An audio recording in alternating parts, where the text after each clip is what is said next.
we're doing these events or calls for like American Indian Heritage Month, and we're, like I said, we will be offering you a small honorarium for your time, and you can let me know if you want that sent to you directly or a foundation or what have you.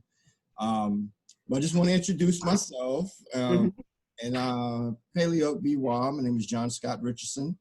I'm an enrolled member of the Halawasa tribe, and I do have some relatives that are distantly related to some Tuscarora folks up in Six Nations as well as in North Carolina. So that is where I'm from. And I know you, but for the listening audience, would you be willing to introduce yourself? Sure. So Sego, Gajit Juni Yungat Swakskalewaga Akwesasna Nuit Gidalo.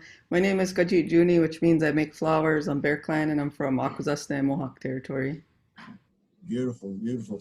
I was actually up there, and this is very casual, so don't. And I just want to thank you for joining us today, joining me. And but I was up in the territory 2 years ago for the seed sovereignty and food program that nice. Yeah, that Roger and Angela Ferguson do.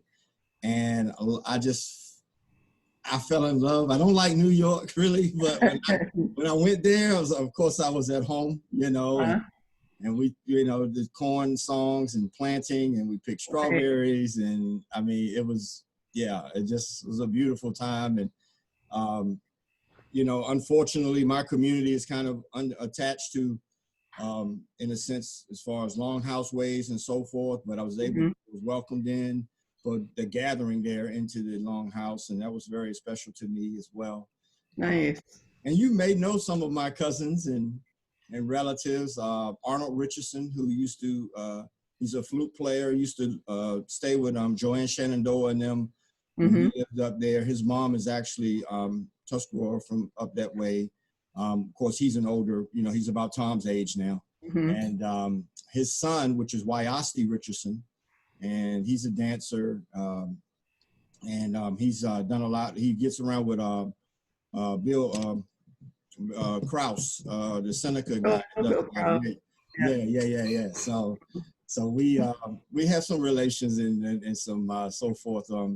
But yeah, so I'm just very interested in hearing. I mean, I didn't know we had such a esteemed filmmaker like right next door to us here. Yeah, I do that in my spare time. Your spare time. Okay. Well, you're winning awards in your spare time. That's pretty good. Yeah, no, I'm an actor. That's why I moved to New York, and been fortunate to work with Amarenda here with several plays that we've done. I've been a part of, but my main goal is film, television. So, nothing's happening much right now. I mean, it's pandemic as us all. I was so lucky I had everything shot before the pandemic started. Yeah. Well, that's great. Yeah, so I'm gonna kind of jump right in a little bit, and part of what is interesting, because I had reached out to, I knew very little about the movement of the women's rights suffrage movement and how they got their ideas and so forth. I mean, of course, I knew the stuff about our communities and how, how things were structured, right? But I didn't know that there was such a correlation with the national women's movement as far as women's rights and how they got the idea. And so I reached out to actually Betty Lyons, who I'm very close with, her and Mr. Orrin. And I wasn't able to get in touch with her. And then Carmela Caesar, which is Tom's right-hand lady down here. They were like, why don't you talk to Miss Fox? And I'm like, she did a documentary about it. I'm like, okay, so I really appreciate it. It's, I know it's kind of last minute me reaching out to you, and I appreciate you taking the time really to share with us. And I sent you a few questions.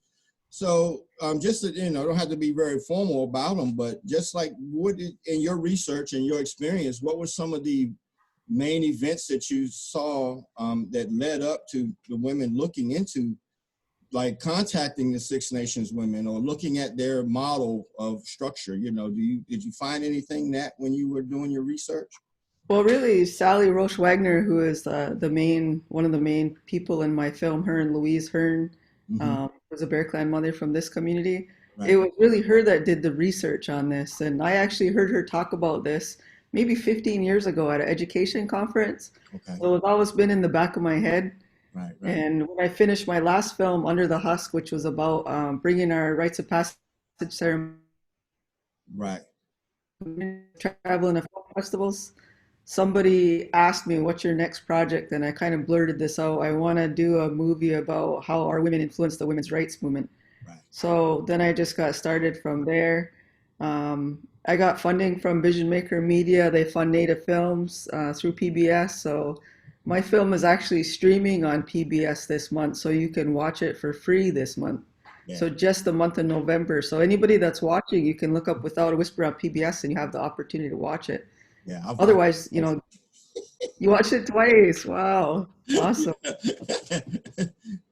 Yeah. So I don't know if I'm getting off track with the question, but really, when you look at, you know, back in the 1800s or even the 1900s, I mean, like I timed this film so it would come out this year because this year is the 100th anniversary of women's right to vote. Wow. Nice. So it's only been 100 years that American women have had the right to vote. Yeah. And had any say in politics. Whereas our people, the Haudenosaunee women have had, you know, all kinds of rights when it comes to politics. We're the ones that select the leaders, you know, and we totally have a say in that, an equal say. Yeah. So when you look at these women and you think about, you know, they didn't have any rights politically, religiously, even in their own house, everything belonged to the husband. They're kind of just like property. So where did they get the ideas to even think about having, you know, political freedom?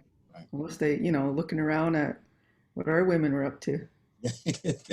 Yeah, yeah, wow. And then to think now politically, you know, in the world or in the US, you know, we have recently just our first vice president female elect, you know, and also she has a mixed background, right? As far as, you know, cultural ethnicity. And so yeah, so I mean, how far we've come in 100 years, in a sense of the established country, but how we've already been for hundreds of years prior to.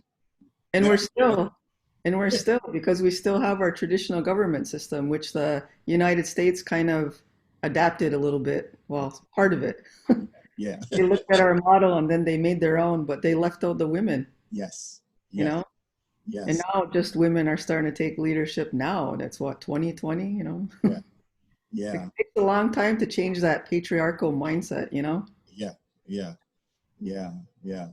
Yeah. And that's the thing. It's like, you know, I've done presentations and, you know, and at various schools and stuff, especially when I was in North Carolina. And, you know, back when I was there, we recently had our first female governor for North Carolina when I was there, and I used to work for her organization with my nonprofit, the Department of the Commission of Indian Affairs, right? So to see even North Carolina, which is very southern-minded state, right? You know, and you see how they had a struggle in the political thing, the election recently, you know. But it's, I mean, it's just, I don't know, it's astounding at how, you know, I don't know, I've never seen it any different than how we've seen our communities, right? And to know that there are other groups of people that didn't have that, I guess, that outlook on the rights and the role of everybody in the community, right? You know? Yeah, because one of the things I really wanted to put in my film is I didn't want to make it seem like Haudenosaunee women were, you know, you know, the end all and we were the powerhouse. It wasn't really about that. It was more about our balance with the men. Right. So it wasn't that women were, you know, queens or I don't know, the leader, you know, total leaders. We were like equal to the men. So you have a clan mother, you have a chief. They have equal roles, but different roles. right, right, So the men were mostly the spokespeople. They were the ones that would usually talk in Grand Council, but it was the women that were telling them what to talk about right, right, because they were the ones that were meeting with the clan and finding out what was the consensus of the clan and then passing that on to the chief to bring to Grand Council. And that's something that's totally missing right now. You look at American politics, I don't even like to watch it because they don't know how to treat each other. right, You know, there's no reverence for each other. You know, they don't relate like that as human beings. right, right, right, And for us, like in our government system, even today, when we try to pass a law, like when our leaders are working on, you know, issues that are in our communities, they come to a consensus on that.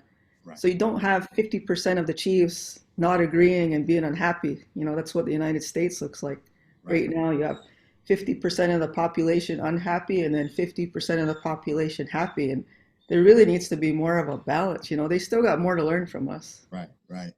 And like you said, you know, it's that balance that um you know, not you're not going to make everybody happy, right? Yeah. But the thing is, if everybody felt like they've had some input into it and can come to a consensus, even if it's like say like 75, 85% of a consensus, right? Hmm. Then you feel like you can absorb the 10 or 15% that may struggle with it a little bit, right? But overall, it's going to benefit everybody. And then you have the balance of the male and the feminine energies, right? Because Yeah. those energies are both different in a sense, Yeah. you Yeah, know? they are. You know, we both carry them in us, but they Yeah. both have a different level of influence in the universe, right? Yeah. And so, you know, yeah, I totally agree with that outlook that you just when you just spoke about. Yeah. Um, yeah. So what would you say? Are there like were there any like key elements um, that the colonial women looked at, like as far as like how the Six Nations women led, you know, operated in their home, or how they operated, you know, how they cared for the community. I mean, like, you know, sometimes, There was so many things like when you watch the film, right? You've seen some of that. So like Matilda Jocelyn Gage is one of the main feminists that Sally Roche Wagner researched, and that's her main research topic. uh-huh, And she wrote a lot of things about the Haudenosaunee women. Like she was shocked, you know, that for us that, you know, if our men didn't behave, they could find their stuff outside the longhouse, you know, or right, you know, those kind of things. Like we could separate and the children would still be ours. You right, know, our property was still ours. So if our a husband and wife separated, they would just keep their own stuff, you know, because they're individual people. right, You know, we're not property of somebody. We're our own person. right, right, So right, that's the way it was for us, and that's pretty shocking for Euro American women who, for thousands of years, were just considered property and didn't have those rights. The men didn't want to hear what they wanted to, you know, what they had to say. right, right, right. Yeah, And it was also it's kind of sad too to think about, like, you know, say how or looking at how they could actually abuse the women to a certain degree, right? I mean, if they didn't almost kill them, it was okay, right? It was, yep. There was abuse that could go on. I mean, not to say that it went on in every family, but it was allowed. yeah, And the women, like it was considered like a sin to get out of marriage. You know, if it wasn't working out, they had to stick it out. right, right. That's just, you know, again, you know, because and to also see women just fully be able to exercise their inherent right as women, right? Whether they have, you know, to have as many children as they wanted, to take the children where they wanted to go, you know, and I mean, because it's their body, you know, the men to some degree participate a little bit, right?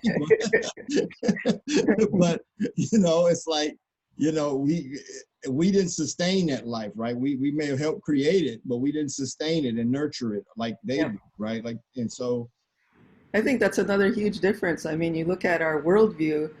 In our creation story, we had Sky Woman. She was the one that came here and created the earth. And you compare that to you know, Adam and Eve, how Adam was here and a woman was a rib from him, you know, just Right, kind of right, secondary character. And so I think that's why we have such reverence for women and their life-giving force, you know, like their ability to bring life into the world is seen as a um, something just precious, you know, yes, not as something that's, I don't know how to put it in the your American way. It's not as respected, I guess. right, right, right, right. It's like it's almost like they are their entity in their own self, right? It's not like they're a part of something else that maybe that was, I guess, lifted up as in a greater sense, and then they just happen to be a small part of that, which is not the case. Yeah. They are just as great on Mhm. their own, right? It's just yeah. So it's interesting because my community, right, was influenced a lot by the churches in a sense. When they started to migrate into our areas and like in North Carolina and places like that, and of course, that's the Bible Belt down there, right? Oh yeah.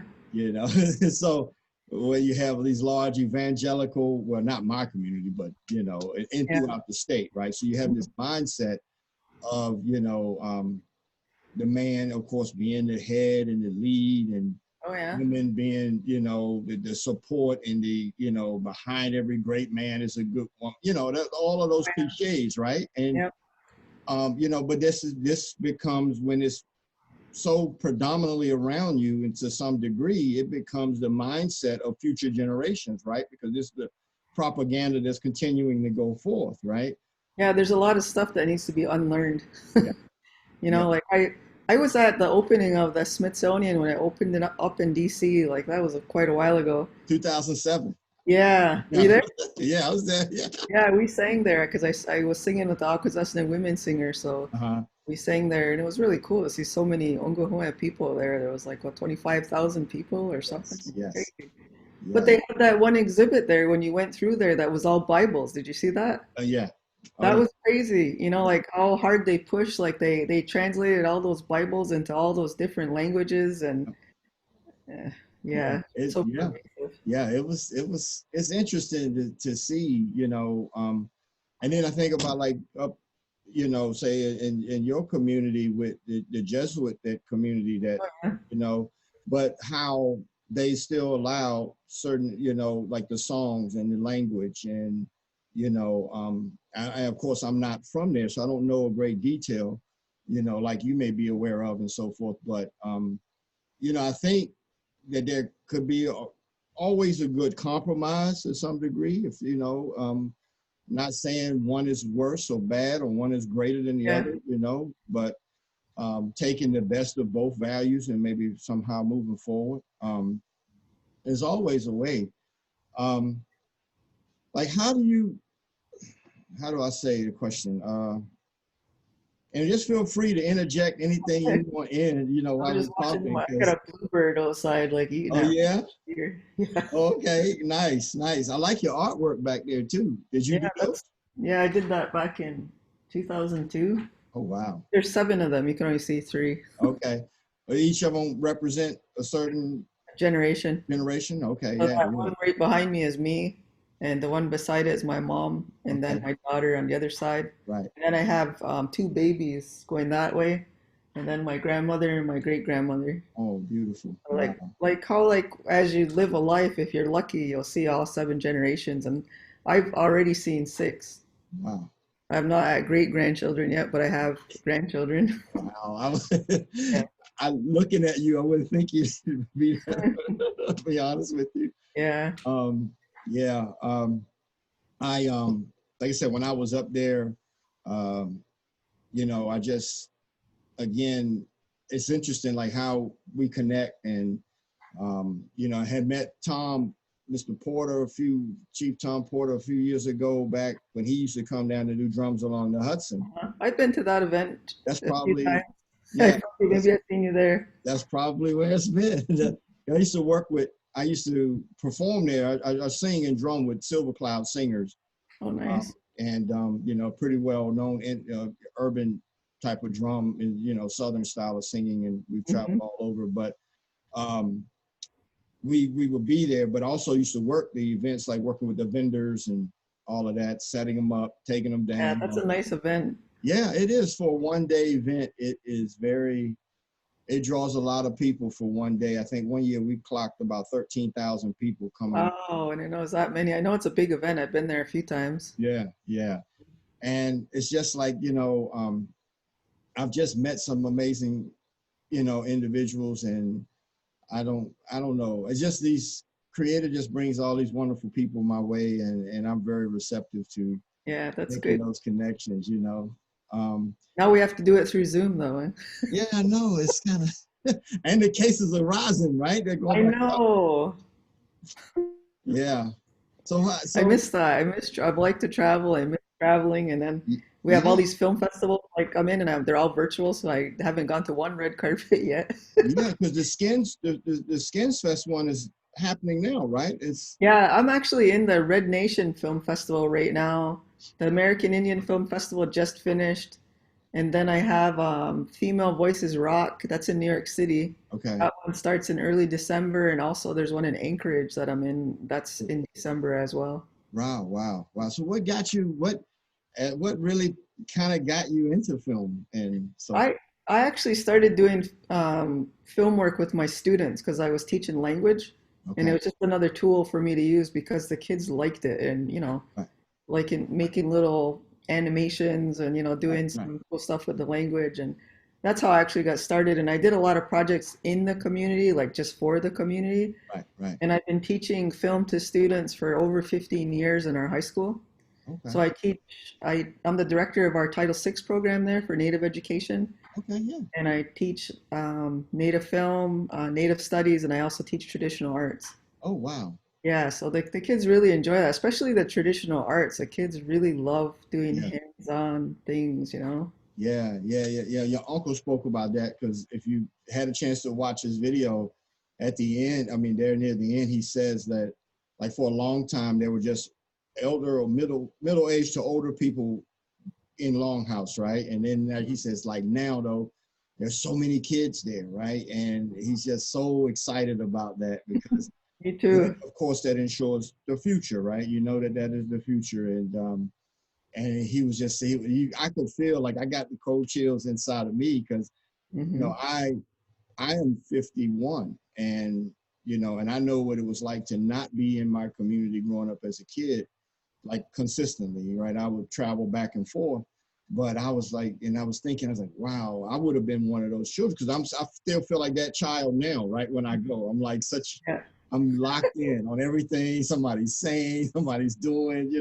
yeah, it's And true. so how do you see like moving forward um in the world, like the principles from if I could be so inclusive to say our communities uh Hmm. being, say possibly of course we know they apply and they work well, but adaptable in a sense of where do you see the world going now? Because the world is so, we're not as isolated in some areas as we used to be. Now, I know certain communities still have a great deal of control over what comes in and out and so forth. But overall, because our young people may go off to college or they may go off to do other things and or get married and move on to another community somewhere, right? How do you see, those influences from the early clan mothers that are principles that would stand the test of time? Because we know they do. I mean, they've been over several thousands of years, right? So we know that these principles still work. So, I mean, There's what do you see from your perspective? there's so many, like there's so much teachings that we have that our youth need to know and that we should be sharing with the world. Mm-hmm, mm-hmm. I mean, one of the most important things that I think about right now is our Ahandagliwadekwa, like giving thanks to everything that's in the world. I mean, if everybody did that, our world wouldn't look like it looks like it does now. Yeah, If we really connected with the grasses and the birds and the trees and really, gave them that acknowledgement and that honor every day, like we wouldn't be doing pipelines through the water, and we wouldn't be throwing pollution in with our fish, and so all of those things. So that's something that's really lacking right now. mm-hmm.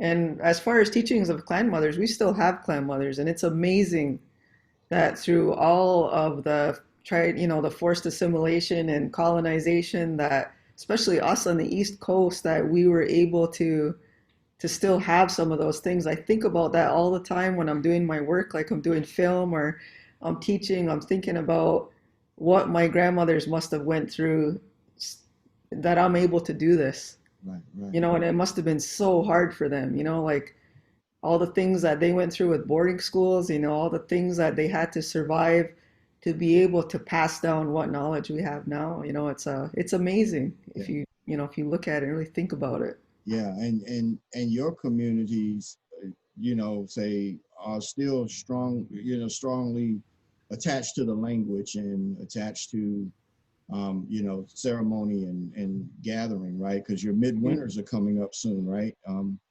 In know how we're gonna in, do that in this year. December, right? Yeah, and so, um, and it's just that's like I don't know. It just kind of like I feel because I'm kind of like in this in between world personally myself because Mhm. like I said, a lot from our community has been lost and disband and movement and all that kind of stuff. But I look at just like with your Under the Husk film that you did and the women's coming of age ceremony or gather, the rites of passage that they go through when they go out and stay in the Yeah. woods for 4 or 5 days, right? Yep. And like and then no flashlights and no, I mean it just No, nothing. Just a fire. That's all they get is a fire. right. And I'm like, in my mind, I'm like, because because that wasn't all the way I grew up and understanding, right? And so it's like how much stronger of a human being that makes you, because if I Yeah. say that to a lady now, they'd be like, "Are you crazy?" I'm not. I won't do that when I was 14 or 15 years old, or whatever the age is, and I'm like, I know women that do, it's just like so. I mean, like some of the things that like are just strong, um, I guess, indicators or markers within, from the Haudenosaunee culture that the women just embody. What are some of those things that you've witnessed? I mean, yourself included, of course. Yeah. Um, Geez, there's a lot, like that's one thing, the rites of passage. And another thing, like for people to know is that our community is very strong, but we're fragmented in ways too. So we still have our ceremonies, we still have people that are going through their rites of passage. And that, by the way, was something that actually got lost and we brought back. So I think that's, seeing it myself, like in this community, I know it's possible for any community to do that, Right, be right. able to bring back some of those teachings that were lost. Sometimes people dream about things, Yeah, or sometimes you'll look at the ceremonies that you have and you do things that make sense. I mean, that's how that came about, our rites of passage, to bring that back. And it's evolving and it's changing, and sometimes things have to change. right, right. Yeah, we kind of and Mhm. even yeah. I mean, each community I think goes through that. Like how much of the past do we continue to hold on to, and then how much do we let be organic and let evolve into what can support us now, right? But we won't lose ourselves in the craziness of everything, right? Um, Yeah. because That's why you have your elders to keep you in check. right, yeah, yeah. That's why your elders are there. I, Yeah. I love what the lady said on the in your documentary. She said we were the Uh-huh. law. It was like I Oh love yeah. it because she was like, I don't know about this women's rights and this feminist movement and stuff, but we're the law. I was It's like, true oh though, my God. because like if you look at our history, it was the women that had to say whether the men would go to war or Right, whether they'd stay at peace. right, right, Um, like things so important as that. And then the land, like the land was tied to the women. The men couldn't give up the land. The women were the ones that were the owners of the land, or right, not the owners, but more of the caretakers of the land. right, right, So, and that's so different than a patriarchal system where, even in our community now, you look at a lot of the families, it's they adapted a lot of the Western ideas of the land, and now let's give the boys all the land, like that kind of thing. Right, right, right. So there's some things that get lost. Yeah. Now I know you all still practice your, this is a personal question, kind of. Yeah. I know you all still practice your, your clan membership and lineage and so forth, as far as who you marry and who not. But Yeah. it's always been a very interesting question when I've talked with like individuals that are, weren't brought up in those ways, whether they were native or non-native, right? And so, do the ladies take the man's last name, or do they keep theirs? Or do the men take their last name? The women's last name? That's always a big question. I think it's a preference thing. Okay. If you're looking at traditional weddings where the clans really matter, because you can't marry the same clan, you have to marry a different clan. Right. Traditionally, we didn't have last names. So, That's like a long time ago, we never had last names. And sometimes, like when I'm teaching about this in class, the kids will be like thinking, "Oh yeah, like yeah. that was a Western idea for us to, adapt our dad's last name." Right. Right. My last name Fox comes from my dad. Right. But I'm Bear Clan, and that's who I am. That's how you can tell who your relatives are. Correct. So I don't know if I lost track of the question. You said the last names? Yeah, no, that's due, because like myself, I hyphenated my last name, right, to represent my mom, right, and because my dad is Maharan Tuscarora, but of course he carries a Scott last name. Uh-huh. My mom carries the Richardson last name, right, and because I'm not going to say I'm as traditional as I can be at this point in my life, right, and I really felt that the need for my mother's side to be fully represented, through as well as my name, right? And so I actually hyphenated my last name to represent that, and my grandfather and my grandmother, right, on my mom's side. And we had small clans. We had like 3 clans in our community long ago, the Tutlo Saponi people, right? But that has been long lost, and So what clan, or do you have a clan, or does it go through your mother or go through the father? Because I know different tribes are different. Yeah, they do. As far as membership to the tribe, it's through your mom, through connection through your mother, right? But going, you're not, I mean, you're not being born in the community. You're born somewhere like Washington D.C. is where I was born, right? So my dad's last name was on the birth certificate, right? Yeah. And they didn't, again, because of the Christian church influence, right? Again, the whole thing we just talked about earlier about the women having to be subservient to the men, right? In that framework. And so those influences, we take his last name, right? Which I personally don't agree with, right? But sometimes I haven't had a conversation with someone, and I've been like, we'll keep the children your name, and they look at me like you're crazy, but it's like, I don't mind, because I understand. Well, if you're that? talking personally, I kept my last name when I got married, and I'm glad I did, because now I'm divorced, so I still have my same last name. Less paperwork, right? Don't have to get no new IDs and stuff. Oh. No. Yeah. So so when we spoke earlier about the leadership of how do you see, for instance, this new vice president elect, right? How do you see, her? I mean, is it more of just like, hey, we've arrived, or is this like really a moment to really start to lay the foundation that how the views from a female perspective, a woman's perspective, could be implemented in this structure of which was traditionally once all patriarchal, right? The whole United States and the concept of what they've created, right? So how do you see this moment in time right now from your perspective, even barring on traditional values? Yeah, I think it's good. I mean, I think we need more feminine energy, especially in that arena. Yeah. Um, but then on the same note, like in that arena, the way things operate, it's really hard to make change in that kind of environment, where people are getting in every 2 or 4 years, and you don't know if they're staying. It's not a great system. Right. You know what I mean? Like for us, our traditional leaders are in there for life. So Right. we're not like reteaching somebody every time they get in there. But Right. but there's been there's a lot of Native people too that are getting in for Yes. Congress, and that's cool. And I keep track of some of them, and they're really pushing for things that are important in our communities, and that's really good because we Right. haven't Right. seen that before. Yeah. Yeah.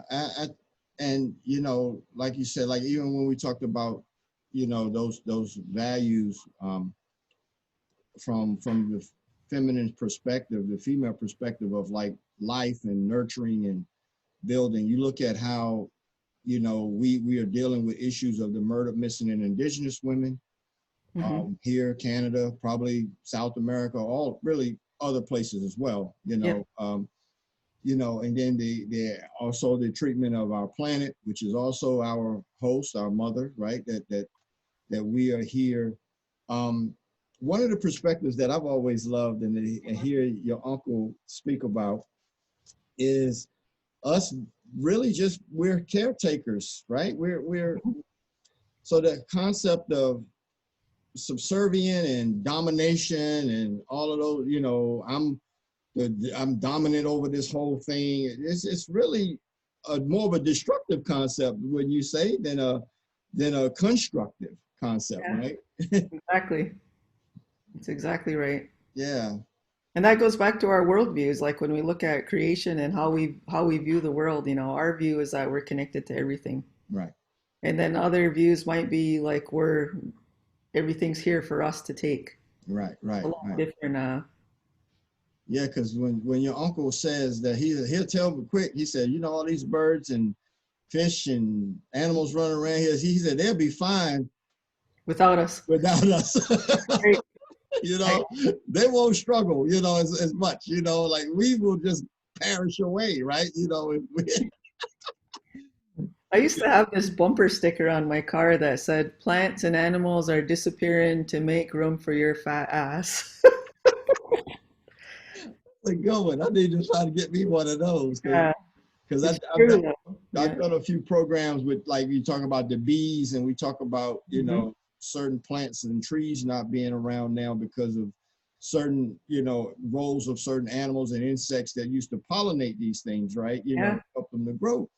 And it's just like sometimes it's like how but we seem to keep that concept even though I didn't grow up in a community as strong as yours, Uh-huh. but that concept is like just part of me, Yeah. right? You know and I just I don't because I look at too, and you may be able to give me some more insight on this. I know every origin, every, I guess, lack of a better term, human origin, whether it's be from here or over in Europe, and a lot of every origin pretty much has a tribal origin, right? Most and to some degree, like like I know I met some semi individuals from like Finland one time or up in that area, and some people from Italy that are very still connected to their ancestral ways. Do you see that as a whole across the world being coming back a little bit more, where different ethnic groups are starting to reconnect to their original teachings and their original ways of living as well? I mean, what's your thoughts on that? I think it's lacking in America. Like Okay, I remember I did this project at school on the Tura Wampum, okay, and I had students like create a little print, like printmaking, do a print on a bead, and then include your culture in there. okay, And a lot of the some of the students even from our community, like they would have like the Hiawatha belt or things that they recognize that belong to our culture. And then some of the students that were non-indigenous, just they didn't have that connection back to, oh, I'm Irish or I am Italian. They're just American. right, So I think that's kind of problematic because you need that, you need those ties to the land, you need those ties to your ancestors, and it makes up who you are. Right, right. So not having those connections is kind of I don't know, it's kind of sad, I guess, when you Yeah, think about it. yeah. My uncle Arnold would tell me, said like everything pretty much here in the United States is all like subcultures of like or created new stuff like Yeah, you know not really, but I get like I guess like baseball we could consider that a culture, right? But that's created here kind yeah, of in the US, right? But like other stuff, it's just nothing is really tied back to the origin of community and I mean outside of us, right? Because we still have those ties back. um and like you said, it's yeah, sad very that strong connection. yeah, you kind of like I don't know, I would feel lost, right? I would, as a human being, technically, because we are all spiritual Hmm. beings to some degree, right? Whether we Yeah, acknowledge it or not, we still have a yeah. spirit in us, right? And Hmm. um because I've had people come up to me and say, even, like, where are you from? I said, well, my family has been pretty much in the area of North Carolina where we are now, in Hollister for about 250 years since we migrated down from Southern Virginia area, right? And they're like, wow, and they may be second generation here in the U.S. where their parents may have come from Poland or somewhere, and they've Hmm. never been back home. They don't even know, Yeah, anything about and they look at me like I mean, which I do realize I have something special just with that, yeah, right? But they look at me like, wow, I don't even know what that's like to say my folks have been here. We can go down the road and we can talk about yeah. who was there 5 and 6 generations ago. Hmm. You know, yeah, wow. So let me ask you now, I mean, because we're going, our time, it's already Sorry, almost an goes quite hour, quick, huh? almost an hour. Like, so, uh, excuse me for rubbing my eye, but like, if there were some key points that you would like, to say, whether it be historically, if you're talking to somebody that really knows nothing about how how much influence that you know, which we, like I said, part of what Tom and I spoke about, if you don't mind me calling, because he tells me to call him Tom, Yeah, but he, when we talk, because he talked about his great grandfather with 1754, right? yeah, And that whole, and I'm like, so, it's just like, I want the non-native people to really see what are some of the things that you feel like are deeply important that we not forget, with with the influence of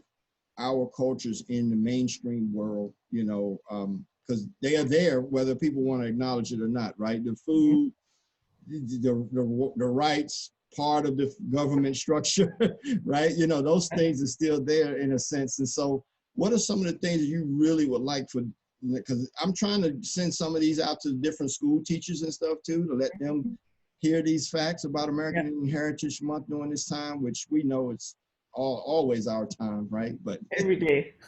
right.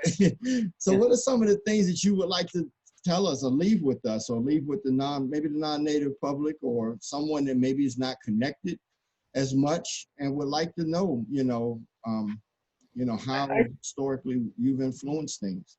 I think no matter where you are on Turtle Island, I think wherever you're sitting, you should think about whose land you're on. Mm-hmm.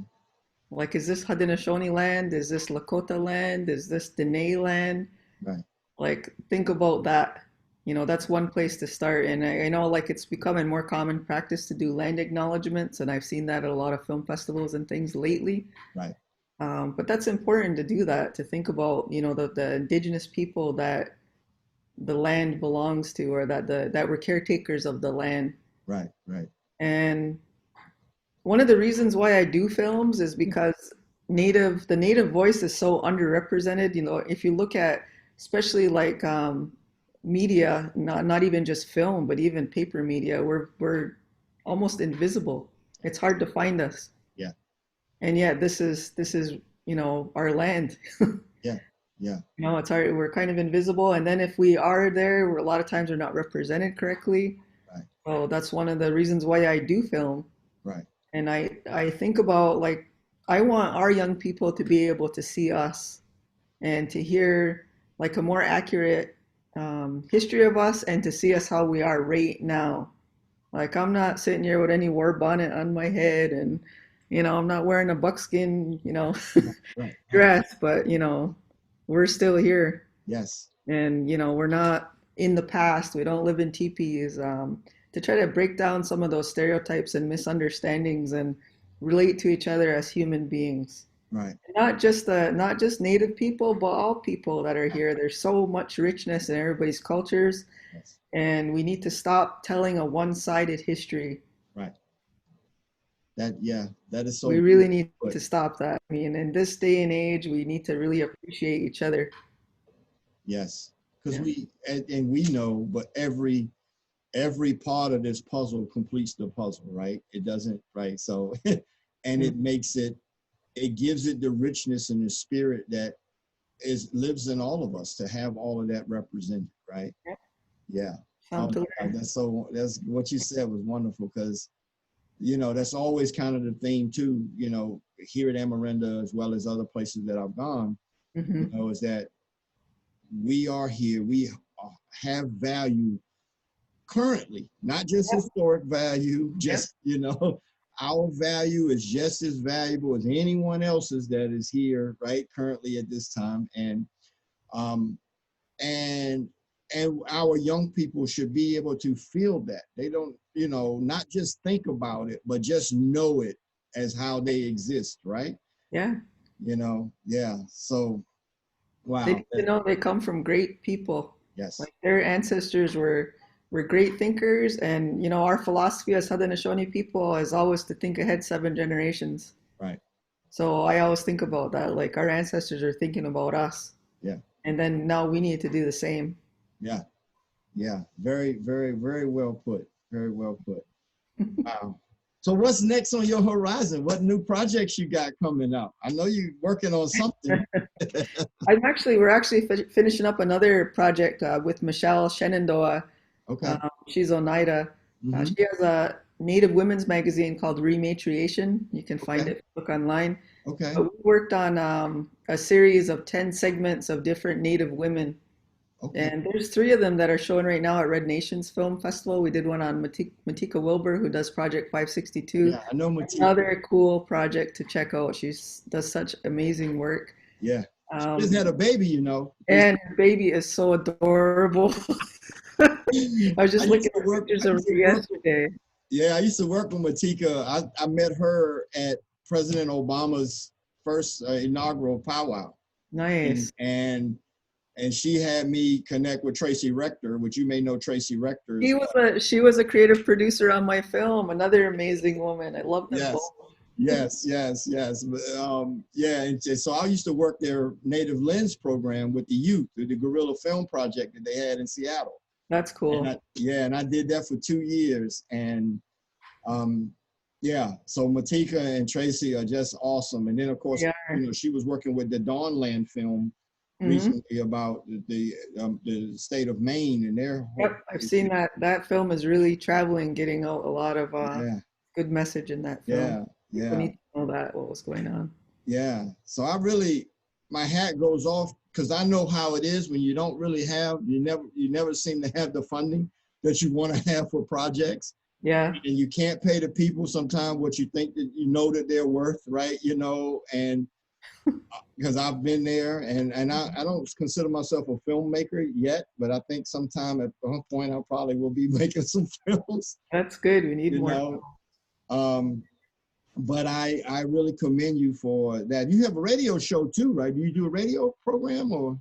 No, we have a radio show in our community, but CKON Radio, and there's some great people over there. Okay, Awesome okay, community. okay, Yeah, we have that 10-part series that's coming out. okay. Few of them have already been, and really my work as a filmmaker is telling stories about our women, like empowering stories about our women, because Yes, there's a lot of sad stories. yes, So yeah. And I that's the thing.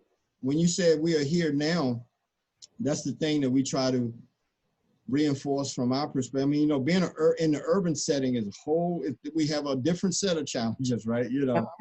And we're constantly having to re-educate and teach others, and then, but that's the thing when you spoke about, the telling the good stories, right? I mean, we've had, not that the stories of overcoming addiction is this good, but there are things that we are doing that are so powerful in a good way that we don't always have to tell the doom and gloom story to show the victory, right? We can show the victory as the victory continues, right? That's right. Yeah. And I'm not saying and again, modern stories, how, like you said, how we're dealing and living today. That's just like I worked with a guy who is Seneca, but he we met working on a project in Budapest on Jamestown, right? And it's Craig and Brenda and Levi and just a bunch of people that came from that area. We all met, right? And I think Levi was playing on the lacrosse team, but I mean, we live and we do, I don't understand why they always want us in the past, right? They think that's the best way they can deal with us, or maybe are we too strong today? Well, they like that Hollywood Indian look, Right. That's popular. Yeah. That's popular right now. Yeah. So is your school during the holidays, do they shut down like after a certain time and you just kind of? We just went remote, like full remote last week. We were doing a hybrid model where I had some students, I would only have like 3 or 4 students in the class, and then the rest are at home on Zoom. Okay. So I was teaching a hybrid model where I'd be teaching kids and then doing the Zoom with the other kids at the same time. And now it's full remote, and I'm so sad. Oh, wow. I'm gonna miss seeing my students face to face, but we got to keep them safe, so. Yeah, we are, due to a lot of reasons we couldn't control, but we are people that need to be together, right? We need that interaction, which all human beings technically do, but the ones that follow a different mindset, they kind of think it's okay to not be that way, right? But I don't understand it. I always I'll go to New York City and I'll be sitting there and I'll just watch people walk by and I'm thinking, where's the rest of their family? Yeah, nobody makes eye contact. Nobody says hi, Yeah. It's weird. I've been here for almost 6 years now, which shocks me because I can't, I was living in North Carolina, I still have a home there. And that's one of the things that I want to, work on doing is creating a platform for our young people to learn what you do. So I might be getting in touch with you one day for some mentorship stuff. Yeah, I definitely do that. I've been doing it for years, so yeah. Yeah, because when I work with Tracy and Matika, that sparked me to create this. Because in the South, there's nothing for our Native kids like a program where they can come to and learn about the media arts, right, and storytelling and writing, and it's not there. And that's one of the things that prompted me or kind of motivated me to go into acting and stuff myself, because none of them in North Carolina were really doing that, right? Or even theater, right? Which is not only expressive, but it's also very therapeutic, right? And we still have a lot of healing to do as people, right? And well, unfortunately, we all out of time. Wow, that went by so fast. It's almost 1. I know, right?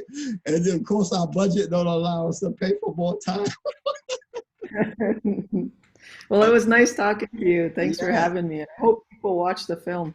Yeah. This month. Now, how do you say your first name correctly so I won't say it wrong? Yeah, my name's Kajit Juni. Wow, I would have said it so wrong. Yeah, because it's spelled in it's not phonetic when you read it. Right. Kajit Juni. Wow, that's beautiful. Yes. Yeah. Well, thank you so much. paleo to you and your family. Upcoming holidays. I hope we get to talk and work more again, maybe somewhere in the future.